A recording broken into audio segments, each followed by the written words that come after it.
Brought to you by Agilus Diagnostics.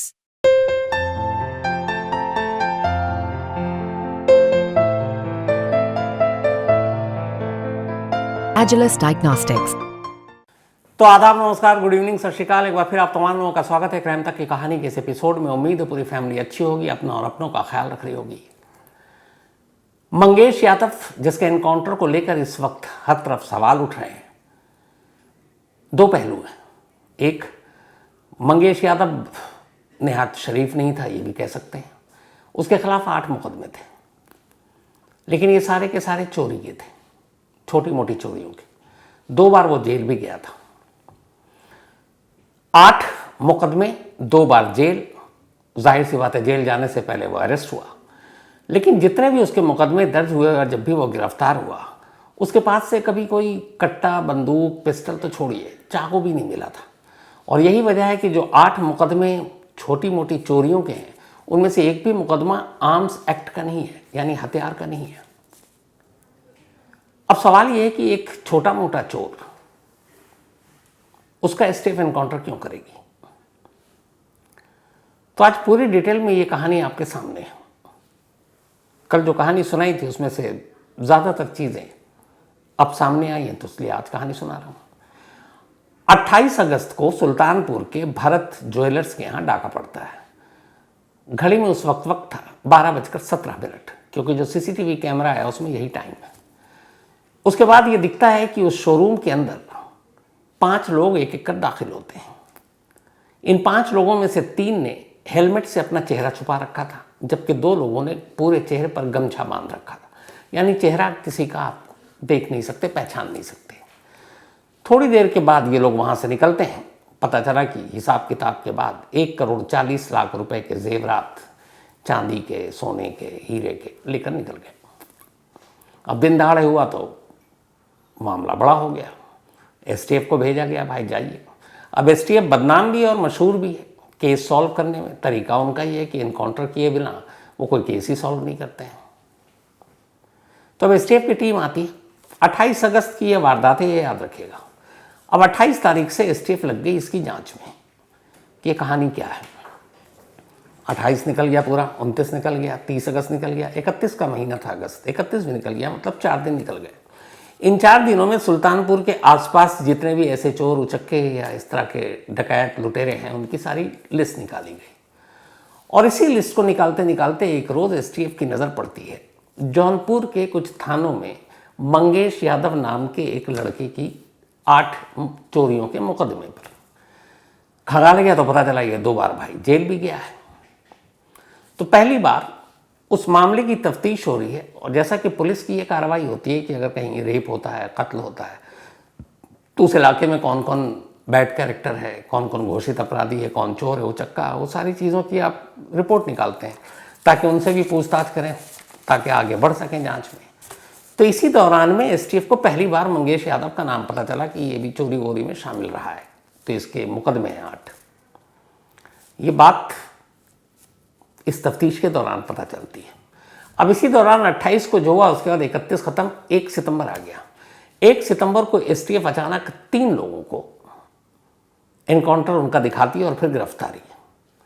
कहती है कि हमें खबर मिली थी कि ये उस लूट में शामिल थे या डकैती के हैं जो भी, और हमने इनको पकड़ने की कोशिश की। भाग रहे थे, पुलिस पे गोली चलाई, हमने जवाब में गोली चलाई, और तीनों को पैर में गोली लगी भी और नहीं भी लगी। और खैर वो तीनों पकड़े गए। अब वो तीनों पकड़े गए, ये 1 सितंबर की बात है। इसके बाद 2 सितंबर की तारीख आती है। अब 2 सितंबर को पुलिस, चूंकि अब उनके पास 3 है ऑलरेडी, तो वो कुछ नाम बताती है कि इसमें ये शामिल थे, और इस पूरे लूटपाट का जो सरगना है वो है विपिन सिंह। अब विपिन सिंह कौन है? विपिन सिंह यूपी का एक कुख्यात गैंगस्टर है, जिसको रॉबरी, लूट, डाकाजनी, इन सब में महारत हासिल है। सूरत तक के ज्वेलरी शॉप पे उसने डाका डाल रखा है। 37 मुकदमे यूपी के कानूनी दस्तावेज में उसके नाम पर दर्ज हैं विनय सिंह के, लेकिन उसका पॉलिटिकल कनेक्शन भी है। तो आया कि ये विनय सिंह की गैंग ने किया। 3 को पुलिस उठा चुकी है अभी तक। 1 सितंबर को एनकाउंटर के बाद उठाती है, उसके बाद 2 सितंबर को पुलिस विनय सिंह समेत बाकी लोगों का नाम लेती है, और उसी दौरान में होता है कि इनके ऊपर इनाम निकालती है। और उस इनाम में पहली बार एक आम चोर उचक्के को या एक मामूली क्रिमिनल को कैसे इनामी अपराधी बनाया जाता है, ये केस उसका एक नज़ीर है, एग्जाम्पल है। तो अब तक जो मंगेश यादव एक छोटा मोटा चोर, वो अचानक 2 सितंबर को 50,000 का इनामी चोर हो जाता है, क्योंकि एसटीएफ ने उसके ऊपर 50,000 का इनाम रखा। 1 सितंबर को एनकाउंटर में 3 पकड़े गए, 2 सितंबर को इनाम की लिस्ट निकली। अब 3 सितंबर आ गई, 3 सितंबर को कुछ नहीं हुआ, एसटीएफ अपनी जांच कर रही है। 4 सितंबर को अचानक रायबरेली से खबर आती है कि इस शूटआउट का, इस रॉबरी का जो मास्टरमाइंड है विपिन सिंह, वो रायबरेली में उसके खिलाफ एक पुराना केस था, उस केस में खुद जाके हाजिरी लगा देता है, कहता है माई बाप मुझे अरेस्ट कर लो, मुझे जेल भेज दो, और वो सरेंडर करके जेल पहुंच जाता है। इस पूरे लूटपाट का सरगना 4 सितंबर। उधर वो सरेंडर करता है, इधर एसटीएफ अपने बॉसेस से कहती है ये तो बड़े खतरनाक लोग हैं, इनाम की रकम और बढ़ाइए। तो अब जो 50,000 रुपये इनाम था वो डबल करके 1 लाख कर दिया गया। अब अचानक आप ये देखिए 2-3 दिनों के अंदर अंदर एक गुमनाम मामूली चोर इनामी बदमाश हो गया, वो भी कितने का, 1 लाख का। अच्छा, आप लोगों में से बहुत सारे को लगेगा यार 1 लाख का तो क्या बड़ी बात हो गई। ये जुर्म के पेशे में और जो लोग पुलिस और ये सारे इनाम उनाम की चीज़ें जानते हैं, 1 लाख इनामी मतलब बड़ा होता है बदमाश, मामूली टुज भैया टाइप नहीं होता है, वरना 10, 20, 25 हज़ार ऐसे ही होता है। 1 लाख मतलब हाँ भाई ये ठीक ठाक गैंगस्टर है, ठीक ठाक बदमाश है।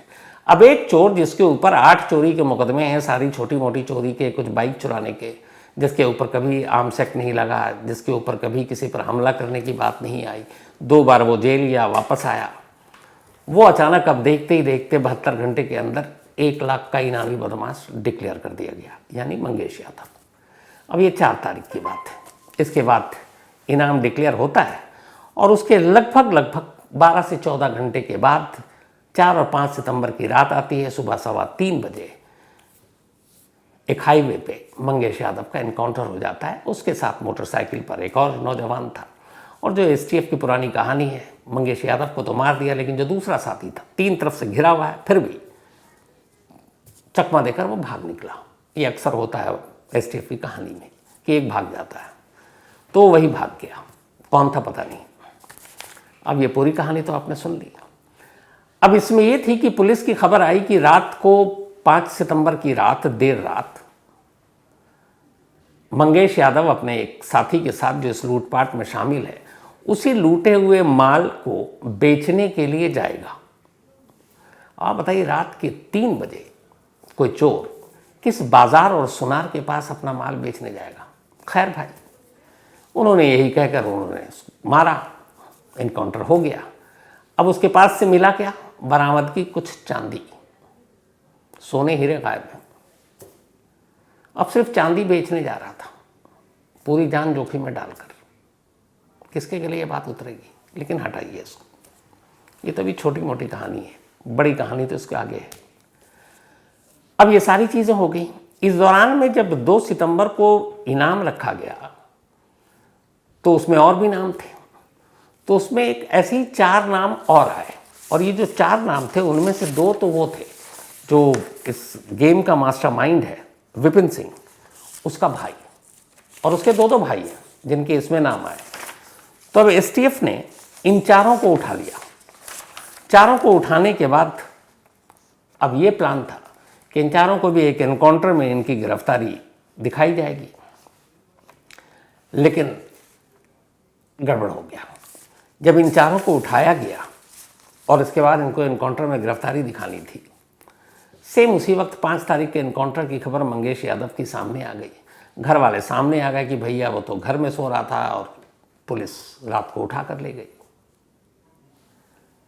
अब ये जो घर में था मंगेश यादव और पुलिस ले गई, आप में से बहुत सारे लोग कह सकते हैं कि यार झूठी कहानी हो सकती है। घर वाले कहेंगे कि भाई अपने बच्चे को बचा रहे हैं क्योंकि वो क्रिमिनल है, चोर है, लेकिन इसके बहुत सारे सबूत और गवाह हैं कि 4 सितंबर की रात को मंगेश यादव अपने घर पर था।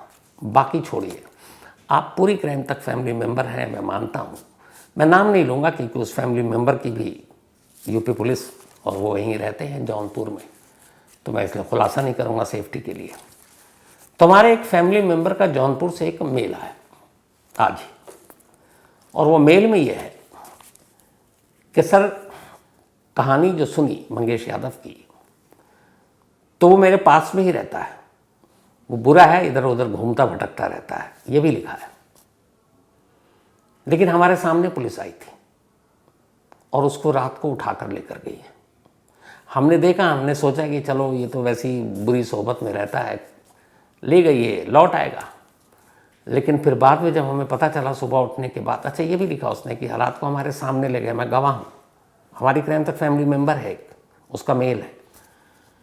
फिर हमें लगा कि कोई बात नहीं, छोड़ देंगे, और मैं सो गया बिना कुछ सोचे। लेकिन जब सुबह उठा और मुझे इनकाउंटर की खबर लगी, तो मैं अपने आप को मतलब कोस रहा हूँ, माफ़ नहीं कर पा रहा हूँ कि मैंने कुछ किया नहीं, जबकि मैं गवाह हूँ कि वो मेरे सामने पुलिस वाले ले गए।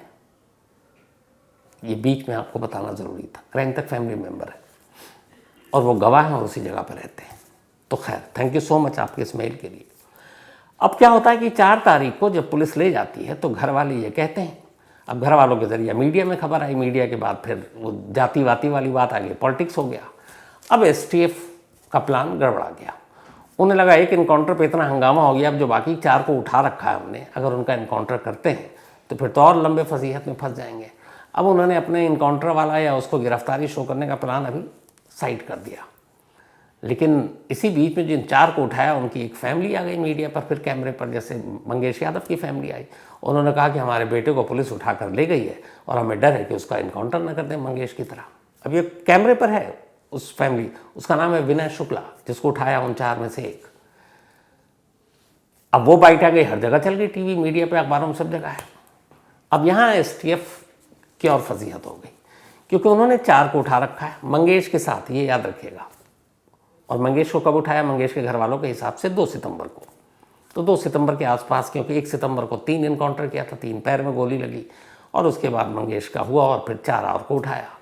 उनमें से एक घर वाले ने बयान दे दिया, इधर मंगेश के इनकाउंटर को लेकर सवाल उठने लगे। अब क्या करें? STF को ऊपर से ऑर्डर आया कि भैया आप छोड़ो ये सब, इन 4 को अब गिरफ्तारी दिखाओ, मामला भी ख़त्म करो। अब STF ने कहा चलो इनकी गिरफ्तारी दिखाते हैं, पर गिरफ्तारी भी तो आप कानूनी तौर पर दिखाएंगे ना। गिरफ्तारी कैसे दिखाएंगे? 2 सूरत थी। एक तो STF कहे कि भैया हमने इन 4 को पकड़ा और ये लो थाने के सुपुर्द करें। लेकिन सुल्तानपुर की पुलिस ने, सुल्तानपुर के थाने ने इन 4 को गिरफ्तार करने से इनकार कर दिया। ये मैं आपको पूरी सोर्स के हिसाब से खबर बता रहा हूँ कि STF के कब्जे में 4 हैं, उनमें से एक की फैमिली आ गई कि इन्होंने इस दिन से उठा रखा है। अब कानून ये कहता है कि अगर आपने किसी को गिरफ्तार किया है तो 24 घंटे के अंदर अंदर उसको मजिस्ट्रेट के सामने पेश करना है, वरना उसको इलीगल हिरासत माना जाता है। लेकिन यहाँ ये हुआ कि इस इनकाउंटर के बाद जब सवाल उठने शुरू हुए तो फिर STF कहती कि भाई तुम इसकी गिरफ्तारी दिखा दो लोकल पुलिस को। लोकल पुलिस कहती नहीं, इसको एक टेक्निकल वर्ड होता है जमा करना, कि तुम इन 4 को जमा कर लो। जमा करना मतलब गिरफ्तार कर लो, अरेस्ट दिखा दो। उन्होंने कहा भैया हम इन 4 को जमा नहीं करेंगे, एक ही सूरत में करेंगे कि इसका जमा आप दिखाओ कि STF ने इन्हें पकड़ा और हमें सौंपा और हमने इनको अपने निगरानी में रख लिया, मतलब हिरासत में। अब STF ये कह रही है कि नहीं, हम इनकी गिरफ्तारी नहीं दिखाएंगे। क्यों? वो गिरफ्तारी दिखाएंगे तो फंस जाएंगे, क्योंकि घर वाले पहले ही बयान दे चुके हैं कि उन्होंने कब उठाया है। तो फिर सवाल उठेगा, अगर आपने 3-4 दिन पहले से उठा रखा है तो अब इसकी गिरफ्तारी क्यों दिखा रहे हो? जो 3-4 दिन इलीगल हिरासत में रखा उसका जवाब कोर्ट में देना पड़ेगा। तो पेच ये है कि STF चाहती है कि पुलिस इसकी गिरफ्तारी दिखाए, पुलिस वाले कह रहे हैं कि हम दिखाएंगे, लेकिन STF वाले सामने आकर कहें कि हमने आपको सुपुर्द किया, तो सुपुर्द की कागज़ में होगी। ये नहीं लोकल पुलिस कहेगी कि हमने कहीं से इनको उठा लिया जी, हमें सूचना मिली मुखबिर से और हम गए, हमने इनको पकड़ लिया। क्योंकि कल को पकड़ने और वो बीच के जो 3-4 दिन है उनका भेद खुल गया तो लोकल पुलिस भी फंसेगी। तो अब इन 4 की कहानी ये है कि ये 4 उठे हुए हैं लेकिन जमा नहीं हो रहे। लेकिन एक चीज़ और है, मंगेश यादव के इनकाउंटर के इस हंगामे के वजह से शायद इन 4 में से 1-2 की जान भी बच गई। अगर ये हंगामा ना होता तो इनकाउंटर के नाम पर इनमें से भी 1-2 निकल लेते। लेकिन अब इनकाउंटर का मामला गर्म हो रहा है, तो अब ऐसे में कोई और दूसरी तो जान लेंगे नहीं, तो इसलिए वो जान बच गई है। लेकिन अब ये कब जमा होंगे ऊपर वाला जाने। तो ये तो हो गई एक कहानी। अब एक बड़ी अजीब चीज़ है, 28 अगस्त को दोपहर 12:17 पर सुल्तानपुर के उस भरत ज्वेलर्स पर डाका पड़ता है, जिसमें 5 लोग आते हैं। 3 ने हेलमेट से चेहरा छुपा रखा था, 2 ने गमछे से। सीसीटीवी कैमरे में कैद है। अभी तक एसटीएफ या यूपी पुलिस ये नहीं बता रही है कि वो जो 5 लोग सीसीटीवी कैमरे में कैद हैं उनमें से एक मंगेश यादव है। एक तो चेहरा दिख नहीं रहा, तो अब बताएंगे कैसे।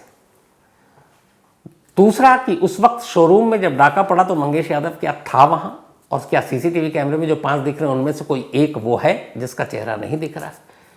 इस बारे में दावे से यूपी पुलिस एसटीएफ कोई मुंह खोलने को तैयार नहीं है। अब सवाल यहां पे ये है कि क्यों नहीं खोल रहे हैं। उसकी वजह है, एक आदमी एक वक्त में एक ही जगह पर हो सकता है, या तो फिर वो उसके अंदर कुछ करिश्मा हो कि एक ही वक्त में एक साथ 2 जगह हो जाए।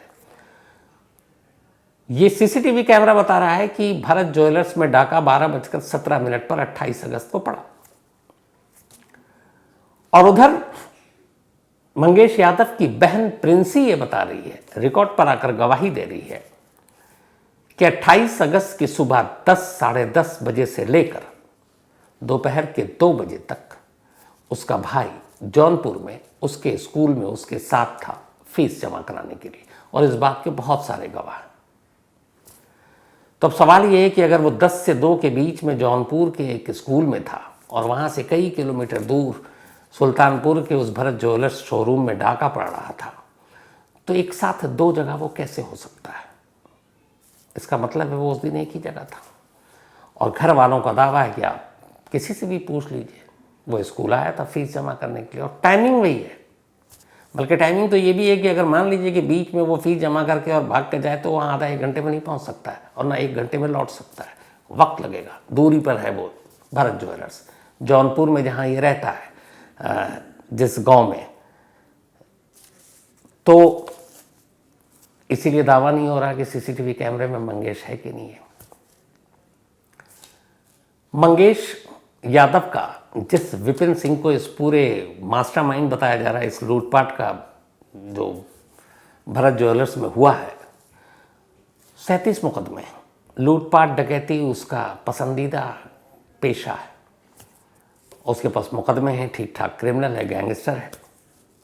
उसके अपने गैंग में करीब 12 से 15 लोग हैं, जिसमें ये 2 भाई भी हैं उसके।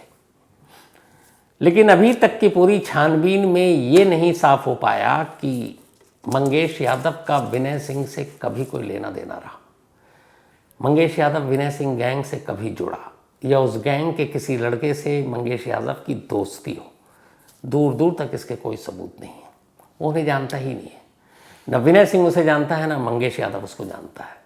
तो जब जानता ही नहीं है, और अगर पुलिस के हिसाब से, स्टेट के हिसाब से ये डाका विनय सिंह की गैंग ने डाला है, तो फिर मंगेश यादव बीच में कहाँ से आ गया।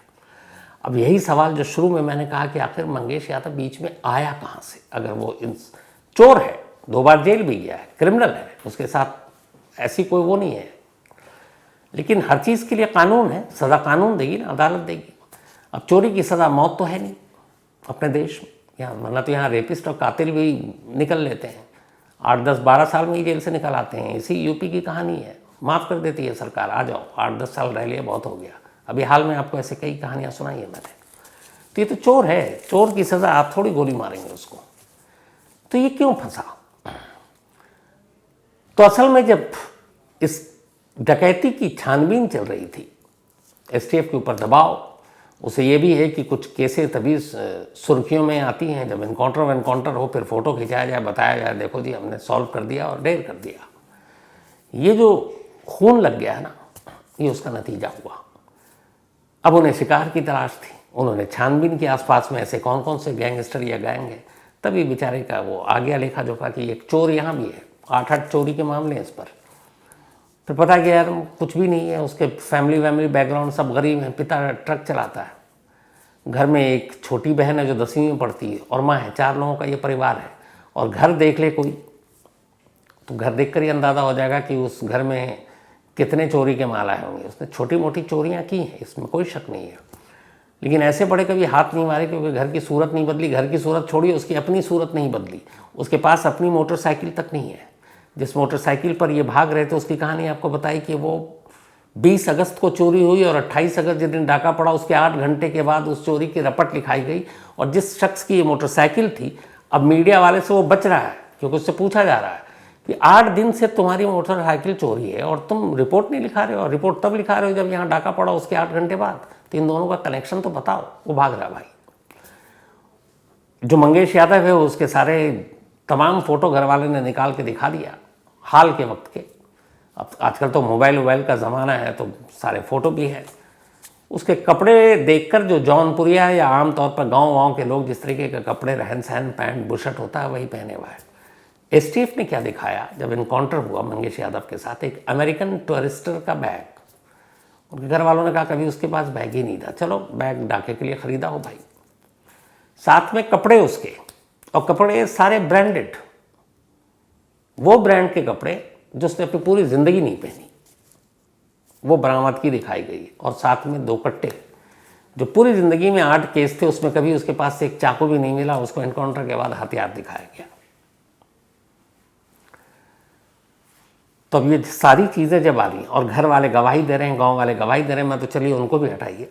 क्राइम तक फैमिली मेंबर अगर ये लिख कर मेल कर रहे हैं कि मुझे अब खुद पर बुरा लग रहा है कि रात को मैंने आंखों से देखा ले जाते हुए पुलिस को, 2 सितंबर की बात कह रहा वो, और सुबह ये खबर आई हम कुछ कर नहीं पाए, हमें लगा कि वो तो लौट आएगा।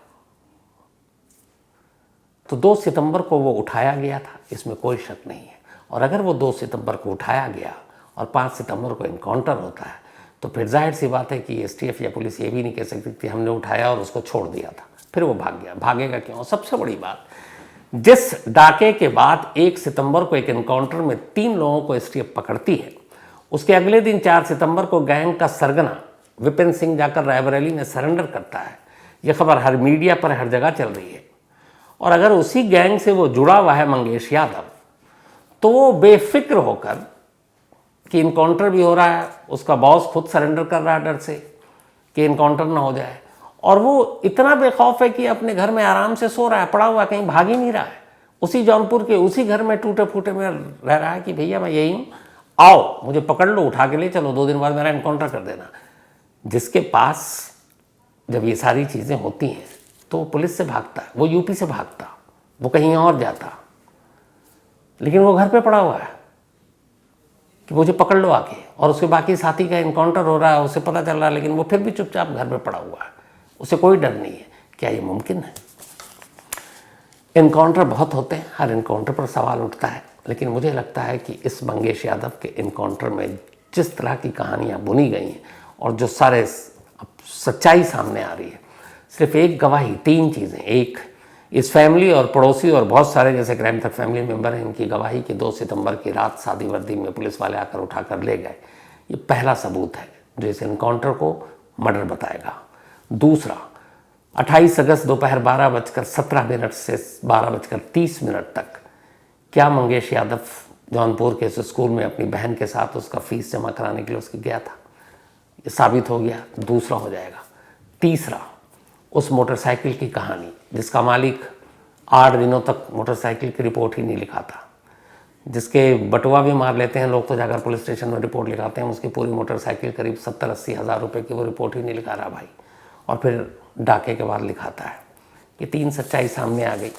पहली बार शायद एसटीएफ मुश्किल में घिरेगी, और इस एनकाउंटर की अगर जांच ईमानदारी से हुई सुप्रीम कोर्ट के जजेस की निगरानी में, तो आप देखिएगा इस एनकाउंटर का पूरा सच ज़रूर सामने आएगा।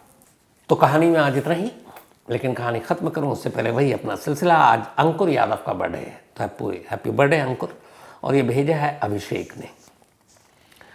साथ ही आज सारा बानो का भी जन्मदिन है, तो हैप्पी बर्थडे सारा बानो, और ये भेजा है। और इसके अलावा अरुण सिंह ठाकुर का भी बर्थडे है, बल्कि अरुण सिंह ठाकुर का कल था, सारा बानो का आज है, तो आप दोनों को बहुत बधाई जन्मदिन की।